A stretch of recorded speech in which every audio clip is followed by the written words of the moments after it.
తెలంగాణ రాష్ట్ర ముఖ్యమంత్రి రేవంత్ రెడ్డి గారు ఖానాపూర్ నియోజకవర్గానికి యంగ్ ఇండియా ఇంటిగ్రేటెడ్ రెసిడెన్షియల్ పాఠశాలను మంజూరు చేస్తూ 96 జీవోని రిలీజ్ చేయడం అనేది జరిగింది.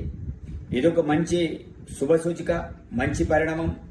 వెనుకబడిన ప్రాంతంలో విద్యార్థులు బాగుపడడానికి, మరి ఉన్నత చదువులు చదవడానికి, మరి అంతర్జాతీయ స్థాయితో కూడుకున్నటువంటి ప్రమాణాలతో కూడుకున్నటువంటి సౌకర్యాలతో కల్పిస్తూ మరి ఈ పాఠశాలలో 4వ తరగతి నుంచి మొదలుకుంటే 12వ తరగతి వరకు చదవడానికి అవకాశం, అదేవిధంగా విశాలమైన క్రీడా మైదానాలు, మరి ఈ పాఠశాలలో విశాలమైన గ్రంథాలయం, ఇతర సౌకర్యాలు కల్పించబడతాయి.